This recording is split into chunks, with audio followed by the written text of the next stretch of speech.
अस्सलामुअलैकुम। आज का हमारा लेक्चर है एक्सरसाइज 6.5 के ऊपर। ठीक है, इम्पॉर्टेंट टॉपिक है। एक्सरसाइज को स्टार्ट करने से पहले ना आपको एक टॉपिक जो है एक डेफिनेशन क्लियर होनी चाहिए ज्योमेट्रिक प्रोग्रेशन की। देखें, इससे पहले वाले लेक्चर्स में ना हमने अरिथमेटिक प्रोग्रेशन को डिस्कस किया था। ज्योमेट्रिक प्रोग्रेशन ये है कि अगर हम पिछली टर्म के साथ कोई नंबर मल्टीप्लाई करें और आपको ना अगली टर्म मिलना स्टार्ट हो, ठीक है, तो उसको हम क्या बोलते हैं, ज्योमेट्रिक प्रोग्रेशन। यहाँ पे ना मैं एक प्रोग्रेशन लिखता हूँ। मैं लिखता हूँ 5, 5 2 ज़ 10, 10 to 20, 20 into 2, 40, 40 into 2, 80 up to so on. ठीक होगी बात। ये हमने एक प्रोग्रेशन लिखा।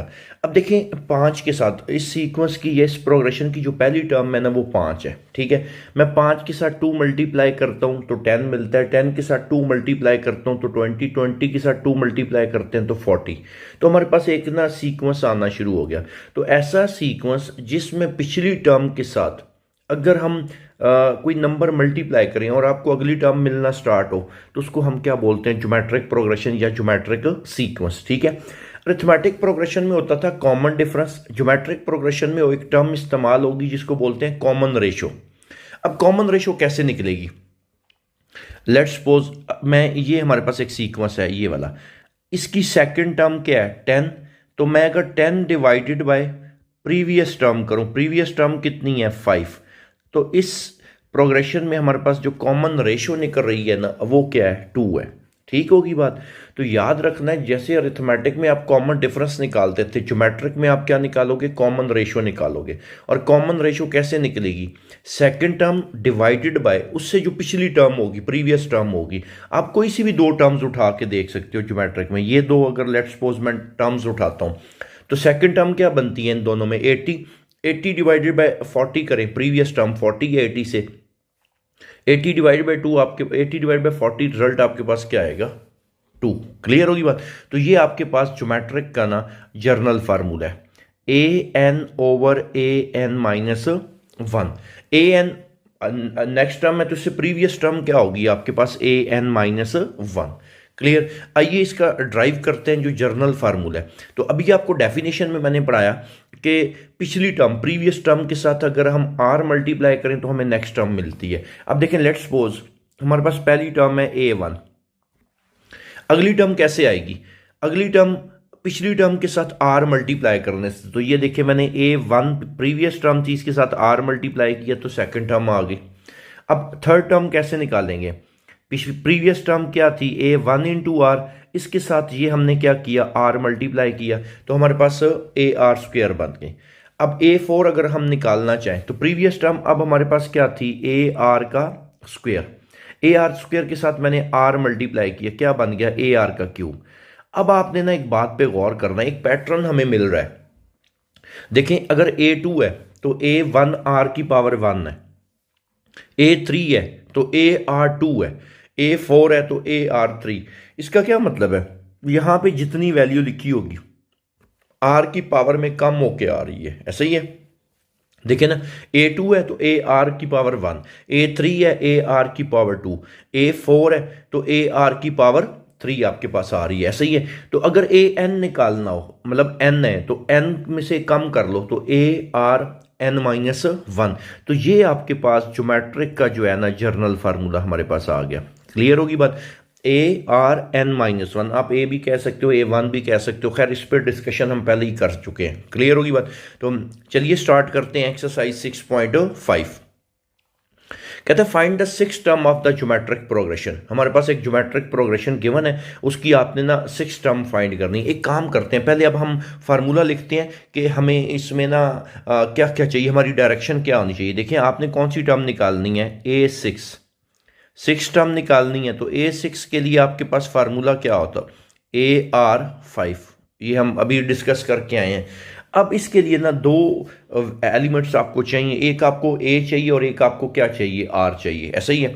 ए की वैल्यू हमारे पास कितनी है, आपको पता है जो प्रोग्रेशन की पहली टर्म होती है उसको हम क्या किससे डिनोट करते हैं, ए से या A1 से। ए तो हमारे पास आ गया।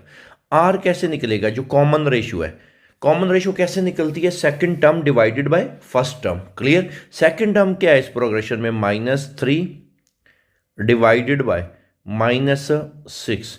तो रिजल्ट हमारे पास कितना आ रहा है? 1/2। क्लियर होगी बात? अच्छा, 2 बेचारा थोड़ा सा ना ज़्यादा ही हेल्दी हो गया, तो इसको ज़रा मुनासिब करके लिख लेते हैं। क्या ख्याल है? ठीक है। अच्छा जी, ए भी आ गया, आर भी आपके पास आ गया। 6 टर्म आपने निकालनी है, तो A6 का फार्मूला क्या है? A6 is equal to AR5। ए की वैल्यू -6, आर की वैल्यू 1/2 की power 5। Okay, -6 as it is. आपको पता है 1 की पावर 5 है, 1 की जो मर्जी पावर हो, रिजल्ट क्या रहता है? 1 डिवाइडेड बाय 2 की पावर 5 कितना आ गया? 32। तो ये कैंसिल होके कितना आ गया? -3/16। तो जो हमारे पास प्रोग्रेशन गिवन है उसकी जो 6 टर्म निकली है वो हमारे पास क्या है? -3/16। क्वेश्चन नंबर 2 है, कहता है find the 8th term of the sequence. अब आपको आइडिया है कि 8वीं टर्म का फार्मूला क्या होगा ज्योमेट्रिक प्रोग्रेशन में? A8 का। क्लियर? तो अभी हम फार्मूला लिखते हैं। A8 आपके पास किसकी इक्वल है? A8 is equal to AR7। अब देखें, इसके लिए आप इसको कैलकुलेट करने के लिए आपको 2 एलिमेंट्स चाहिए। एक आपको क्या चाहिए? A चाहिए, और एक आपको क्या चाहिए? R चाहिए। ठीक है, तो A की वैल्यू क्या है? A की वैल्यू हमारे पास आ गई 3। R कैसे निकलेगा?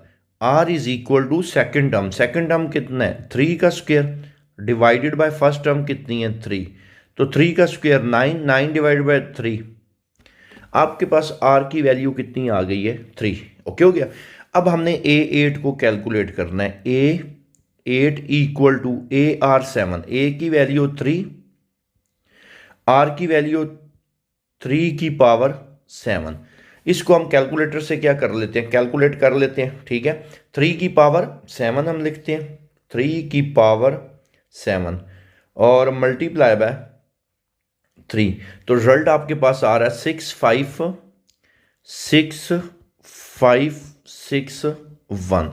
तो ये जो आपके पास प्रोग्रेशन गिवन था, इसकी आपने 8th टर्म कैलकुलेट करनी थी, तो 8th टर्म आपके पास क्या निकली? 6561। क्वेश्चन नंबर 3 है, इंपॉर्टेंट क्वेश्चन है। कहता है nth term of the sequence. एक काम करते हैं, अब देखें इसमें ना 2 सीक्वेंस हमारे पास हैं। ठीक है, एक सीक्वेंस को मैं दरमियान में लाइन लगा के ना ये 2 कॉलम बना लेता हूँ। ठीक है, अब गिवन डेटा क्या है हमारे पास? 2 सीक्वेंस गिवन है। एक है 1 2 4 8, 1 2 4 और 8। ये एक सीक्वेंस गिवन है। क्लियर होगी बात? और एक सीक्वेंस आपके पास गिवन है 256, 128, 64। ये हमारे पास 2 सीक्वेंस गिवन है। ठीक है, अब कहता है इनकी ना nth टर्म जो है ना आपस में इक्वल है। चलें पहले हम ना nth टर्म का फार्मूला लिखते हैं दोनों का, उसमें देखते हैं हमें डेटा क्या क्या चाहिए। an इज इक्वल किसकी होता है? nth टर्म का ARn-1।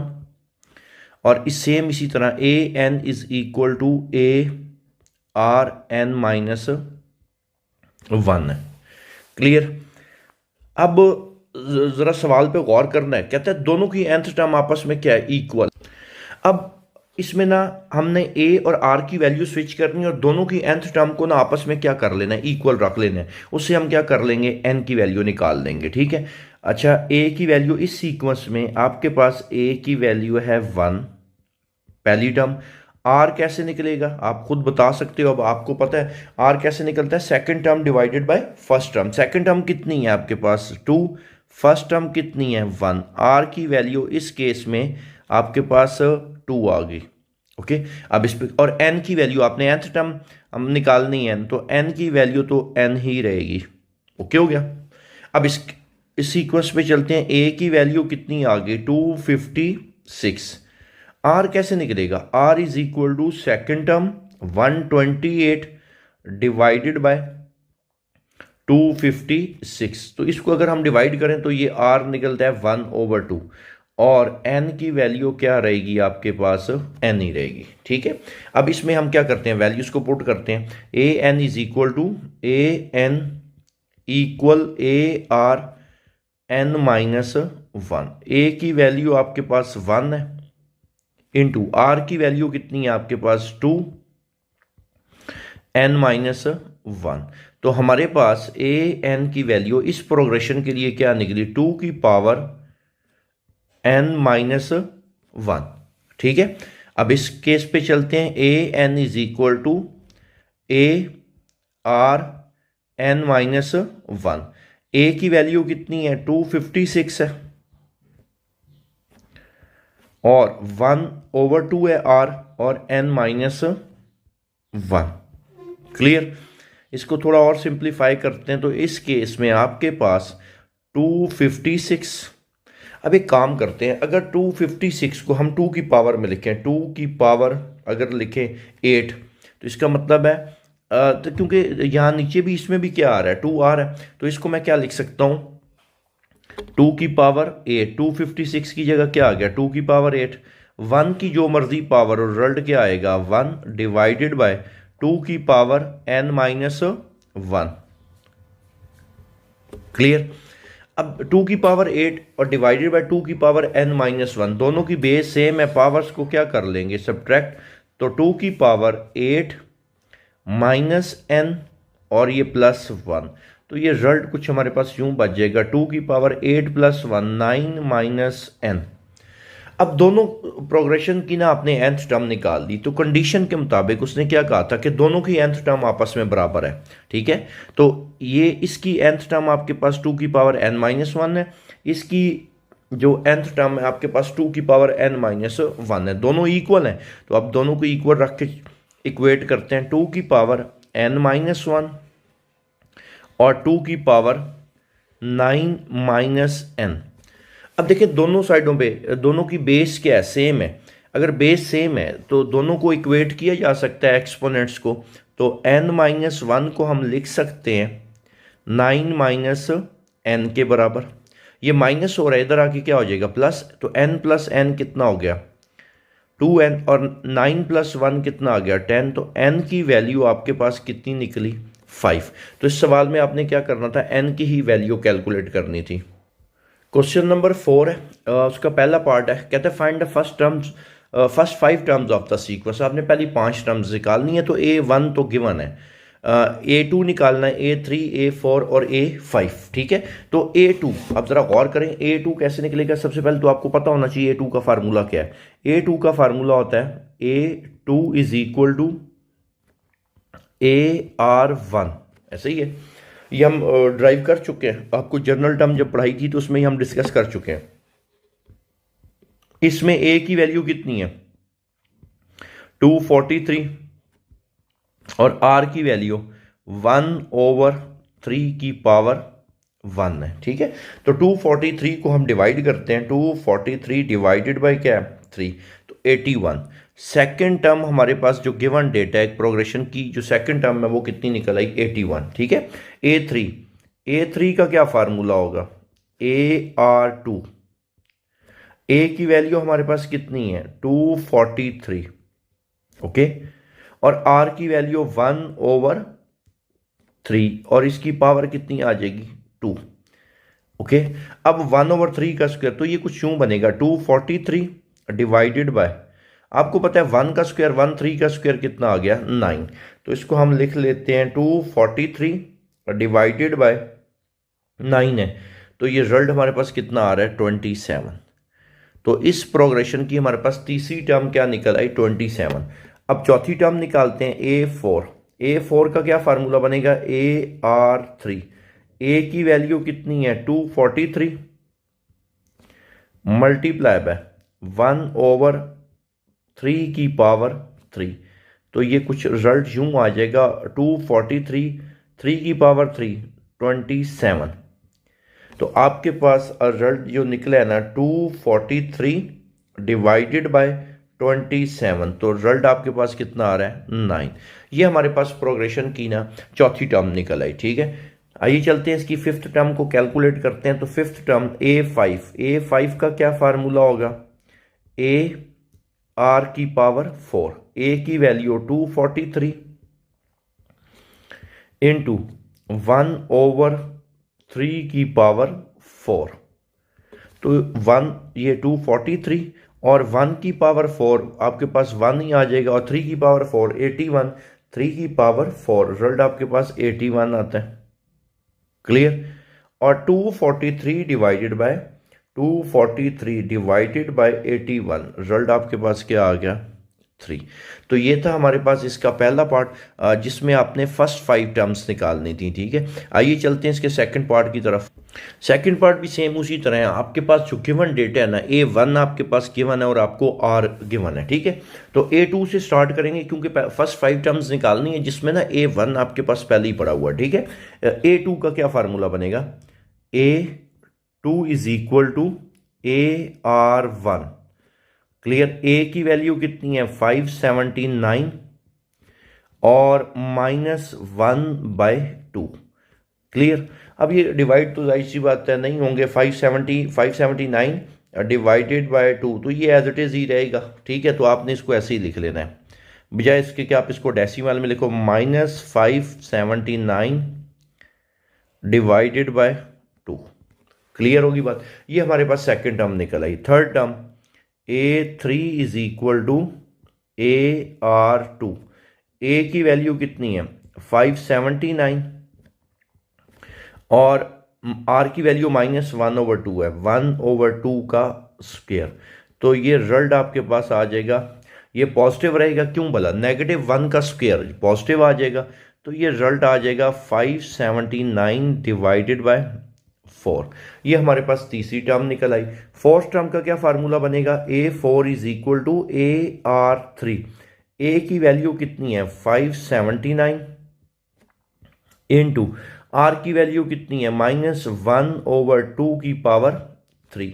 तो आपको पता है -1 है, इसकी पावर ऑड है, रिजल्ट तो नेगेटिव में आएगा।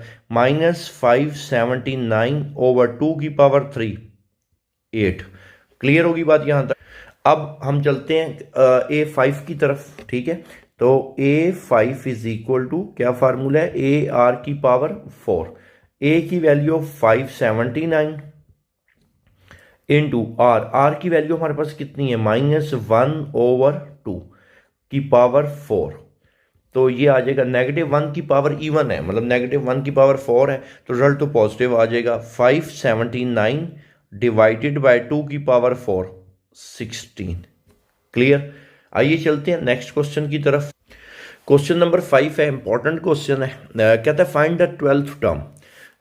ये तो क्लियर हो गया कि एक प्रोग्रेशन आपके पास गिवन है, इसकी आपने ना 12th टर्म निकालनी है। सबसे पहले आपको A12 का फार्मूला लिखना है। A12 किसकी इक्वल होता है, AR की पावर 11। क्योंकि आपको आइडिया होना चाहिए ना कि आपको कौन कौन से एलिमेंट्स चाहिए। मैं बजाय इसके कि पहले डायरेक्ट ही निकालना शुरू करूंगा, आपको क्वेश्चन के एंड पे जाके पता लगेगा कि सर हमने पिछली जो वर्किंग की थी इसलिए की थी। तो आपको पहले पता होना चाहिए कि आपने क्या क्या पहले निकालना है। A12 का फार्मूला क्या है, AR11। अब उसके लिए आपको A चाहिए और क्या चाहिए, R चाहिए। ऐसे ही है, A की वैल्यू गिवन है आपके पास। A किसकी इक्वल है, A is equal to 1 + iota. Okay हो गया। R कैसे निकलेगा, R is equal to second term 2 iota divided by 1 + iota. Clear होगी बात। अब आपको पता है चैप्टर 1 आपको मैं पढ़ा के आया हूँ, तो कॉम्प्लेक्स नंबर इसको हम क्या करेंगे, रेशनलाइज करेंगे। तो हम क्या करते हैं, इधर इस डिनोमिनेटर का साइन चेंज करके मल्टीप्लाई और डिवाइड कर लेते हैं। ठीक है, 1 - आयोटा। अब इसको अंदर मल्टीप्लाई करते हैं, 2 iota into 1 2 iota -2 iota into iota, तो ये बन जाएगा 2 आयोटा का स्क्वायर डिवाइडेड बाय, नीचे आपके पास एक बेसिक सा फार्मूला बन रहा है अलजबरा का, A + B into A - B किसकी इक्वल होता है, A का स्क्वायर -B का स्क्वायर। तो 2 आयोटा माइनस, आपको आइडिया आयोटा स्क्वायर किसकी इक्वल होता है, -1 के। तो -1 इंटू -2 ये कितना आ जाएगा +2 डिवाइडेड बाय 1 का स्क्वायर 1 आयोटा का स्क्वायर -1, तो ये +1 आ जाएगा। 2 कॉमन लें, 2 कॉमन लिया तो रिजल्ट हमारे पास बच रहा है आयोटा +1 और डिवाइडेड बाय 2 हमारे पास क्या हो जाएगा, कैंसिल। तो हमारे पास इस केस में जो R की वैल्यू निकली है ना, वो हमारे पास क्या आई है 1 + आयोटा। R भी आ गया आपके पास। अब हम पुट करते हैं वैल्यूज फार्मूले में, तो A12 is equal to AR11, ए की वैल्यू 1 प्लस आयोटा, आर की वैल्यू 1 प्लस आयोटा की पावर 11। अब देखिए इन दोनों की बेस क्या है, सेम है। अगर बेस सेम है तो पावर्स क्या हो जाएंगी, ऐड। तो 1 प्लस आयोटा होल पावर कितनी आ गई, 12। क्लियर यहाँ तक। अब मजीद इसको सिंप्लीफाई किया जा सकता है। आपको पता है a plus b whole power 12 का फार्मूला, इसको हम ब्रेक करके लिख सकते हैं 1 प्लस आयोटा स्क्वायर, और 2 इंटू 6 आपको पता है कितना होता है, 12। तो इसका फार्मूला ओपन करते हैं, a का स्क्वायर 1 का स्क्वायर प्लस आयोटा का स्क्वायर b का स्क्वायर प्लस 2ab, तो 2 आयोटा और होल पावर 6। आयोटा स्क्वायर किसकी इक्वल होता है, -1 के। तो यहाँ पे आ गया 1 आयोटा स्क्वायर की जगह -1 प्लस 2 आयोटा की power 6, +1 -1 cancel, 2 iota whole power 6। अब ये जो होल पावर 6 है, ये 2 की भी पावर है और आयोटा की भी पावर है, सेपरेट कर लो, 2 की पावर 6 इंटू आयोटा की पावर 6, ठीक है। 2 की पावर 6, ये आपके पास रिजल्ट निकलेगा 64, 2 की पावर 6, ये आ गया 64, और आयोटा स्क्वायर, और यूं लिखा जा सकता है आयोटा स्क्वायर -1 होता है, ठीक है। और ये हमारे पास जो 12th टर्म निकली है 64 आयोटा स्क्वायर -1 और इसकी पावर 3, तो ये रिजल्ट आपके पास आ गया -64। तो आपके पास जो प्रोग्रेशन गिवन था उसकी जो 12th टर्म आपने निकालनी थी वो आपके पास कितनी आई है, -64। क्वेश्चन नंबर 6 है आपके पास, कहता है 4th और 9th टर्म गिवन है। तो स्टार्ट करते हैं, साथ साथ डेटा लिखते हैं। 4th टर्म का मतलब क्या है, A4 किसकी इक्वल है, 54 के। क्लियर। और कहता है 9th टर्म A9 किसकी इक्वल है, जरा हम ना सेपरेट करके लिखते हैं, चले बल्कि अभी इसको ऐसे ही 3 1 3 1 2 2। क्लियर। कहता है ज्योमेट्रिक प्रोग्रेशन फाइंड करना। इस तरह के क्वेश्चंस ना हमने कहाँ पे किए थे आपके पास, ये ज़रा मैं नोटिफिकेशन ख़त्म कर लूँ साथ। अच्छा, इस तरह के क्वेश्चंस हमने कहाँ पे किए थे, इस तरह के क्वेश्चंस जो हमने किए थे ना अरिथमेटिक में भी किए थे। कहता था कि आपने क्या फाइंड करना है, जर्नल टर्म फाइंड करनी है, ठीक है। ये ज्योमेट्रिक प्रोग्रेशन फाइंड करना है। ज्योमेट्रिक प्रोग्रेशन देखिए उसने बताया ही नहीं कि टोटल नंबर ऑफ टर्म्स कितनी होगी, जो जाहिर सी बात है इनफाइनाइट है, क्योंकि हमें लास्ट टर्म नहीं पता। ऐसा ही है। अब ना फिर हम क्या करेंगे, ऐसे केस में हम 3 4 टर्म्स फाइंड करके छोड़ देंगे, मतलब A1 फाइंड कर लेंगे, A2 फाइंड कर लेंगे, A3 मोर देन एनफ है। उसके बाद जर्नल टर्म फाइंड करनी है, ठीक है। अब ना इसका मतलब है अगर आपने पहली 3 4 टर्म्स फाइंड करनी है, एक तो आपको A चाहिए होगा और R चाहिए होगा। क्लियर। तो अब स्टार्ट करते हैं। A4 है, A4 का फार्मूला क्या होता है, A4 एक सेकेंड, इसको ना मैं रब कर देता हूं। A4 is equal to, A4 का फार्मूला क्या है, AR354। क्लियर होगी बात, यहां तक कोई कंफ्यूजन। इसको मैं नाम दे देता हूं 1 का, ओके हो गया। उसके बाद A9 का क्या फार्मूला होता है आपके पास, AR8 is equal to 131 divided, और इसको नाम दे देता हूं 2 का, 13122, इसको नाम दे दिया 2 का। अब मुझे ना किसी भी तरीके से क्या क्या निकालना है, एक तो A निकालना और एक R निकालना है। मैं काम करता हूं, मैं अगर डिवाइड करूं, डिवाइडिंग 2/1, डिवाइडिंग इक्वेशन 2/1। क्लियर। 2 को हम डिवाइड कर लेते हैं किसके साथ, 1 के साथ, ठीक है। तो ये इक्वेशन क्या बनेगी, आप 1 को भी 2 से डिवाइड कर सकते हो, कोई फर्क नहीं पड़ेगा, ठीक है। AR8 divided by AR3 equal 13122 divided by 54। अब देखते हैं क्या क्या, A कैंसिल हो जाएगा और ऊपर R की पावर 8 डिवाइड बाय R की पावर 3 है, तो R की पावर 5 बच जाएगा। और इसको हम डिवाइड करते हैं अभी कैलकुलेटर से, 13122 डिवाइडेड बाय डिवाइडेड बाय 54, तो ये हमारे पास रिजल्ट निकल है 243। अगर यहाँ पे मैं इसको यूं करूं, r की पावर 5 इज इक्वल टू 3 की पावर 5।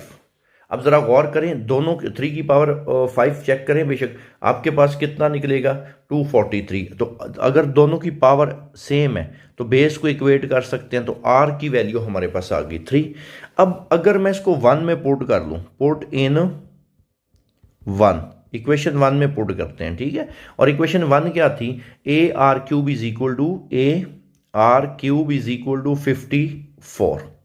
इसमें पुट करते हैं ए आर का स्क्वायर, सॉरी आर की वैल्यू 3 है, 3 की पावर 3 54, 3 की पावर 3 कितना होता है 27।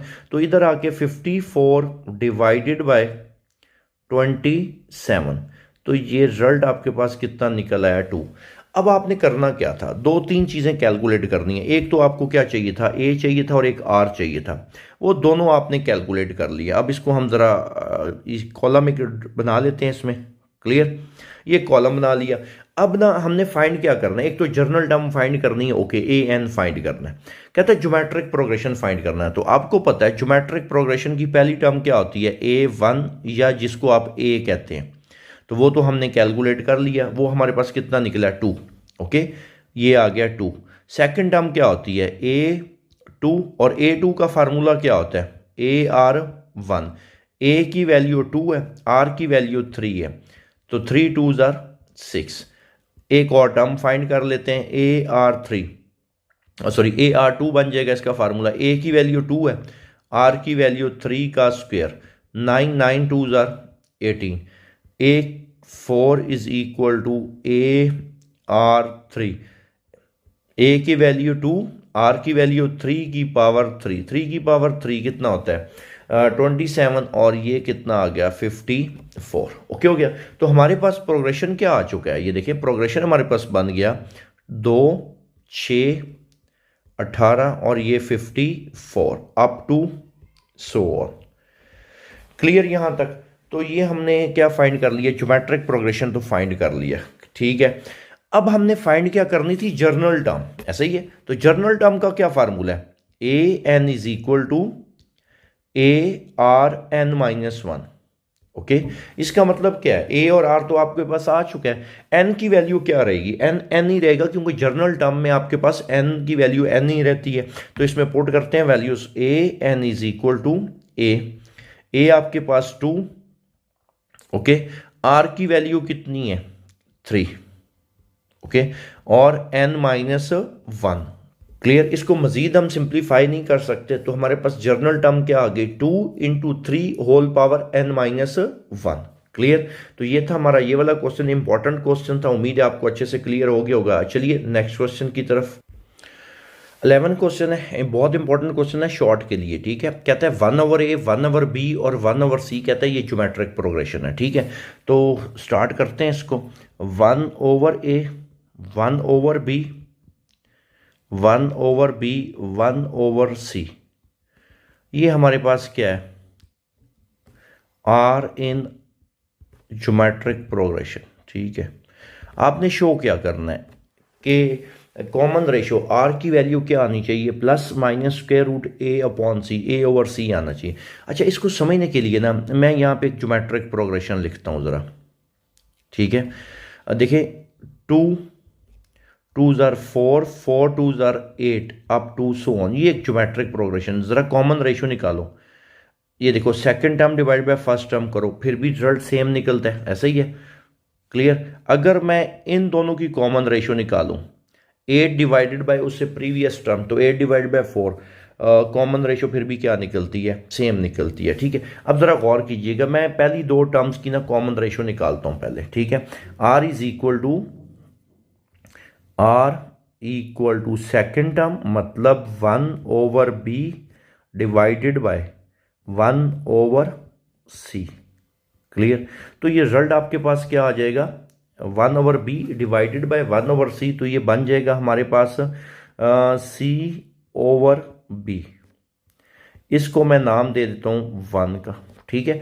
अगर मैं अगली दो टर्म्स की कॉमन रेशो निकालूं, ये क्या बनेगा, second term 1/c divided by 1/b। तो ये रिजल्ट कुछ यूं आ जाएगा आपके पास b/c। इसको मैं नाम दे देता हूं इक्वेशन 2 का। क्लियर। अब हम क्या करते हैं, मल्टीप्लाई करते हैं दोनों को। ठीक है, थोड़ी सी स्पेस इसमें अभी कम है इस क्वेश्चन के लिए, तो मैं ये लाइन लगा देता हूं। क्लियर। अगर मैं मल्टीप्लाई करूं दोनों को, multiplying 1 and 2, multiplying 1 multiplying 1 and 2। Okay, left hand side से मल्टीप्लाई हो जाएगी राइट हैंड साइड। तो आर मल्टीप्लाई बाय आर, ये आ जाएगा आर स्क्वेयर।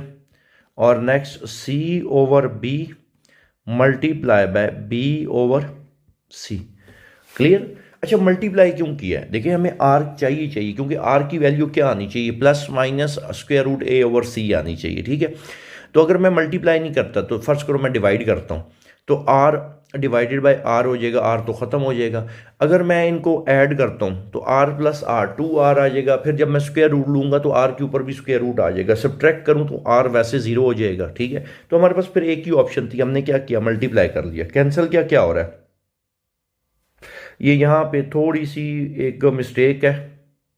अच्छा, वो जो करेक्शन होने वाली थी ना, ये मेरे से यहाँ पे मिस्टेक हुई है। Second term divided by first term, तो 1/b/1/a, तो ये आपके पास आ जाएगा a/b आपके पास आ जाएगा।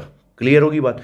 और जो नीचे वाला है वो ओके है, सेकंड टर्म डिवाइड बाय, तो ये हमारे पास b/c आ जाएगा। तो मल्टीप्लाई करते हैं दोनों को, तो ये हमारे पास क्या निकलेगा result, a/b multiply by b/c। तो R square is equal to b क्या हो जाएगा, कैंसिल, तो a/c। तो आर की वैल्यू हमारे पास क्या आ जाएगी, प्लस माइनस स्क्वेयर रूट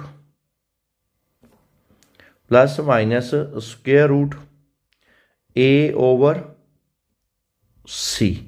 तो यही रिजल्ट हमने क्या करना था, प्रूव करना था। इंपॉर्टेंट क्वेश्चन तक छोटी सी इसमें मेरे से मिस्टेक हो गई, वो मैंने लिख लिया था एक मतलब गलत। अब देखिए उससे पूरा क्वेश्चन क्या हो जाता है, गलत हो जाता है। जाहिर सी बात है, आपने जो प्रूव करना था वो रिजल्ट आपके पास नहीं आ रहा था, तो मेरे से मिस्टेक हो गई थी। मैंने 1/b को 1/c से डिवाइड कर लिया था इक्वेशन 1 में। ठीक है, बहरहाल उम्मीद है आपको ये क्वेश्चन अच्छे से क्लियर हो गया होगा। इंपॉर्टेंट क्वेश्चन है, इसको आपने अच्छे से करना है, शॉर्ट के लिए इंपॉर्टेंट है। ठीक है, चलते हैं नेक्स्ट क्वेश्चन की तरफ। क्वेश्चन 12 इंपॉर्टेंट है लॉन्ग के लिए। कहता है अगर नंबर्स को सब्ट्रैक्ट किया जाए, 3 कंसेक्टिव टर्म्स हैं अरिथमेटिक की।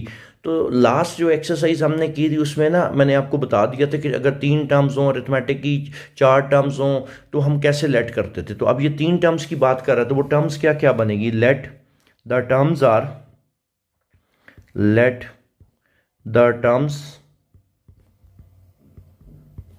आर a-d, और ये हम डिस्कशन कर चुके हैं कि कैसे लेट करते हैं, इससे पिछली वाली एक्सरसाइज में। a-d देन a और a+d, ये हमारे पास 3 टर्म्स आ गए।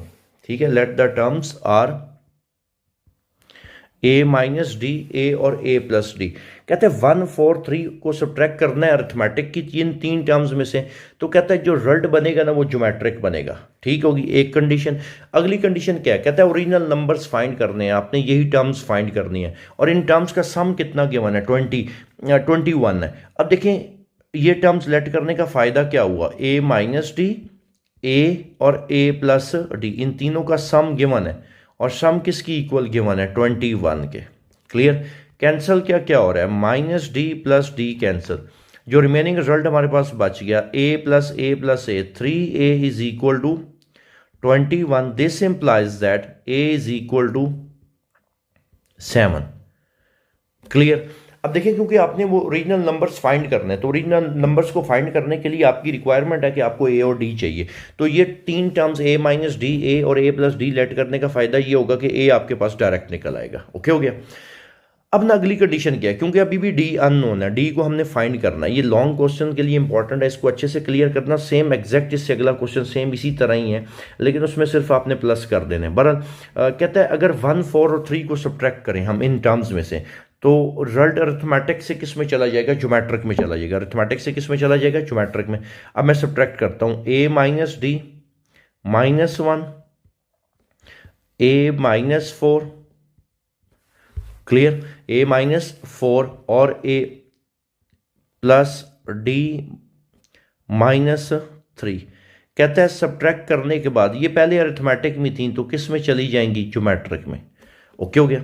अब a की वैल्यू तो है हमारे पास, ठीक है, a की वैल्यू कितनी है 7, तो ये क्या बन जाएगा, a की जगह अगर मैं 7 पुट करूं तो 7 minus d minus 1, then 7 minus 4 और then 7 plus D minus 3।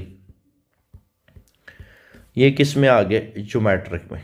Clear. 7 minus 1 कितना होता है, 6 minus D, 7 minus 4 3, 7 minus 3 4 plus D. ये किस में आ गया, ज्योमेट्रिक में। ऐसा ही है, ये कंडीशन उसने दी थी। अब देखिए अगर ये ज्योमेट्रिक में, अगर ये क्या है ज्योमेट्रिक में, तो इनकी कॉमन रेशो क्या रहेगी, सेम रहेगी। क्या लिखा जा सकता है ऐसे, second term divided by first term 6 minus D बराबर होगा second term 4 plus D divided by previous term जो है 3।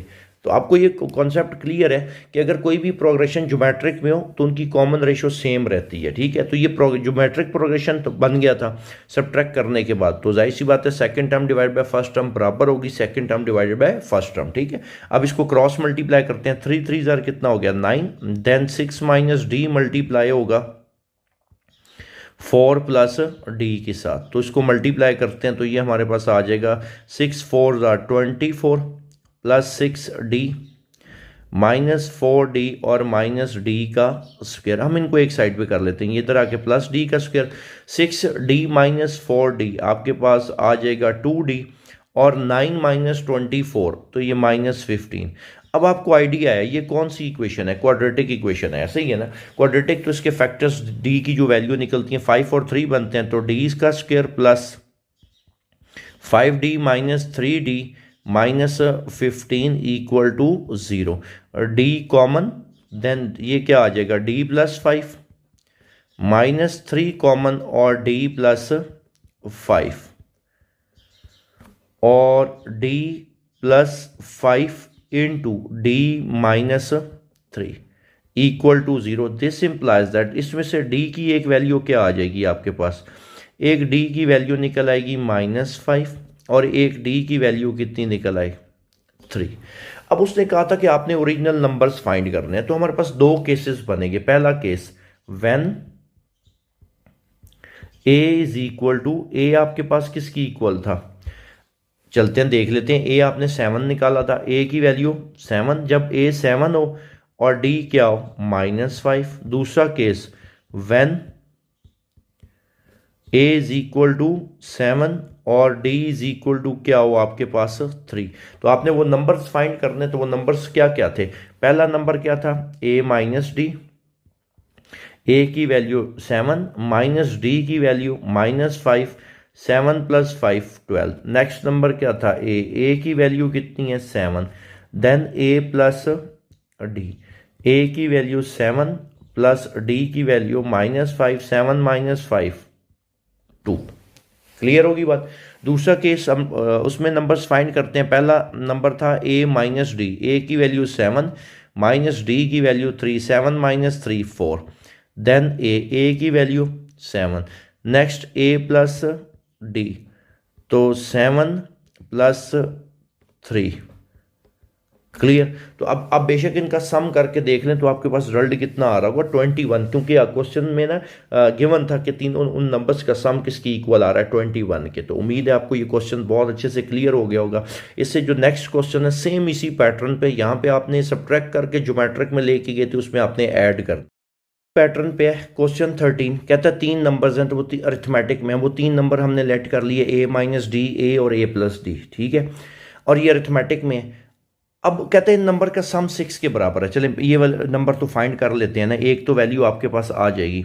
तो क्या बनेगा a माइनस डी, a और a प्लस डी इक्वल किसके है आपके पास 6 के। ओके, ये cancel, okay, a plus a 3a is equal to 6। a की वैल्यू कितनी आ गई आपके पास 2। अब कहता है कि 1, 4 और 15 को आपने ऐड करना है, तो a minus D plus 1, a plus 4 और a प्लस डी प्लस 1, 4 और 15 को आपने ऐड करना था। कहता है ये ऐड करने के बाद ये जो अरिथमेटिक के नंबर हैं ये किस में चले जाएंगे, ज्योमेट्रिक में।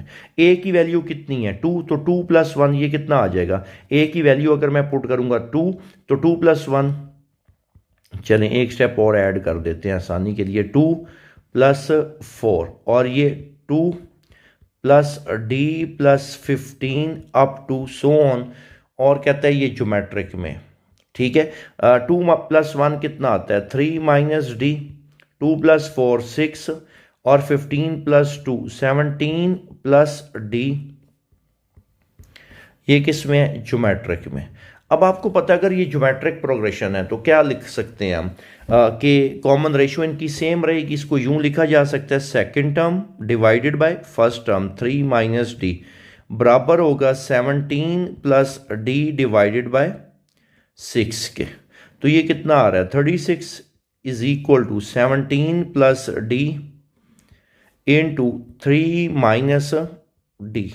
ओके, तो 36 equal to 17 3 51 minus 17 D plus 3 D, और ये कितना आ जाएगा माइनस डी का स्क्वायर। अब इनको एक साइड पे कर लेते हैं, plus D square minus 17 D plus 3 D minus 14 D, इधर आके क्या हो जाएगा प्लस 14 डी। उसके बाद 36 माइनस 51 क्या है 36 माइनस 51 माइनस 15। ये आपके पास कौन सी इक्वेशन है, क्वाड्रेटिक। इसके फैक्टर्स क्या क्या बन सकते हैं, d square plus 15 d minus 15 equal to 0। D common आ गया तो यहां पे रह जाएगा डी प्लस 15 माइनस 1 कॉमन और डी प्लस 15। ये बिल्कुल बेसिक सा मैथ है, आपने मिड टर्म ब्रेकिंग की फैक्टर्स बना लिए इसके, तो यहाँ से ना डी की दो वैल्यूज़ निकलेंगी आपके पास, डी प्लस 15 और डी माइनस 1, इन दोनों का प्रोडक्ट 0 की इक्वल है। तो डी की वैल्यू क्या आ रही है आपके पास, एक डी की वैल्यू माइनस 15 और एक डी की वैल्यू 1। दो केसेस हमारे पास बनेंगे, तो इधर ही मैं मेंशन कर देता हूँ when a is equal to, a आपके पास किसकी इक्वल था, a की वैल्यू थी 2 और d की वैल्यू हमारे पास कितनी है माइनस 15। दूसरा case when a is equal to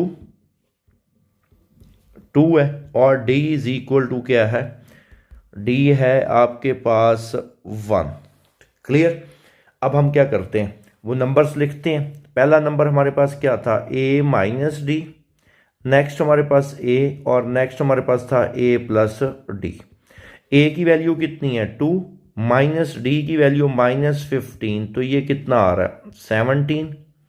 next number a तो 2 a प्लस डी, a की वैल्यू 2 प्लस डी की वैल्यू माइनस 15, तो ये 2 माइनस 15 माइनस 13।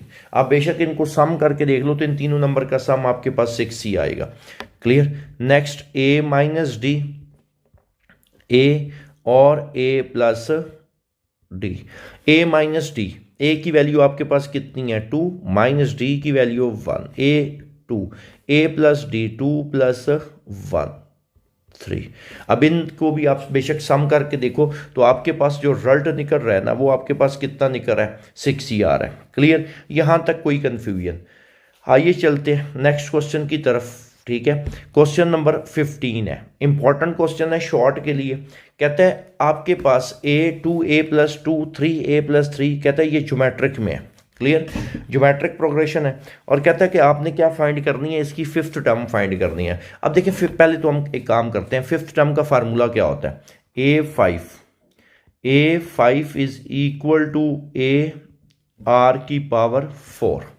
ओके हो गया, इसका मतलब आपको a की वैल्यू चाहिए और r की वैल्यू चाहिए। ठीक है, अब ना आपको पता है अगर ये ज्योमेट्रिक में है, ये किस में है ज्योमेट्रिक में है, तो क्या यूं लिखा जा सकता है सेकेंड टर्म डिवाइडेड बाय एज, हम लिखते हैं एज a 2a प्लस 2 और 3a plus 3 are in geometric, are in geometric progression, ठीक है, कहता है ये ज्योमेट्रिक में। अगर ये ज्योमेट्रिक में तो क्या यूं लिखा जा सकता है, second term divided by first term बराबर होगा second term 3a plus 3 divided by first term 2a plus 2, ठीक है। इसको सिंप्लीफाई करते हैं, 2a plus 2 divided bye a, इसमें से अगर मैं 3 कॉमन लूँ यहाँ पे रिजल्ट बच जाएगा a प्लस 1, और इसमें से अगर मैं 2 कॉमन लूँ तो रिजल्ट क्या बच जाएगा, a प्लस 1, ठीक है।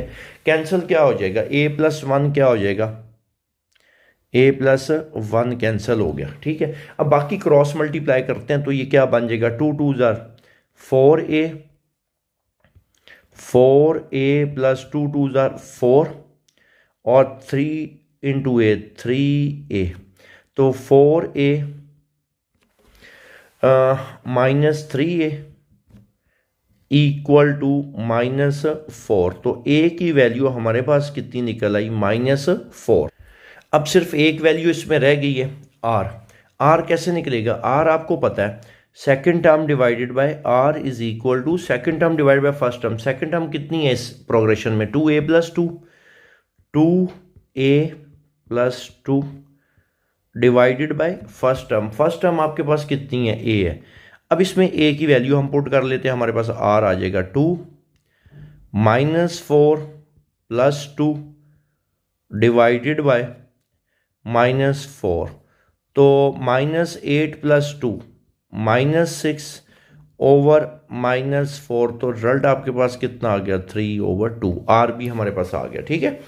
अब हमने फाइंड क्या करना था, इसमें फिफ्थ टर्म फाइंड करनी है। फिफ्थ टर्म का क्या फार्मूला है, a5 is equal to ar4, a5 equal to a हमारे पास -4 है, -4, और r की वैल्यू कितनी है, 3/2 की पावर 4। इसको सिंप्लीफाई करते हैं, a5 is equal to -4 multiply by 3 की पावर 4, 81। अब चेक कर लेते हैं, 3 की पावर 4 81, और डिवाइडेड बाय 2 की पावर 4 16। अब ये क्या है, 4 मल्टीप्लाई बाय 81 डिवाइडेड बाय 16, तो हमारे पास जो रिजल्ट निकल रहा है 81 ओवर -4। तो आपने इसकी कौन सी टर्म फाइंड करनी थी, फिफ्थ टर्म, और फिफ्थ टर्म हमारे पास कितनी निकली है, -81/4। तो आज का लेक्चर उम्मीद है आपको बहुत अच्छे से क्लियर हो गया होगा। इंशाल्लाह अगले लेक्चर में मुलाकात होगी। अल्लाह हाफिज़, थैंक यू सो मच।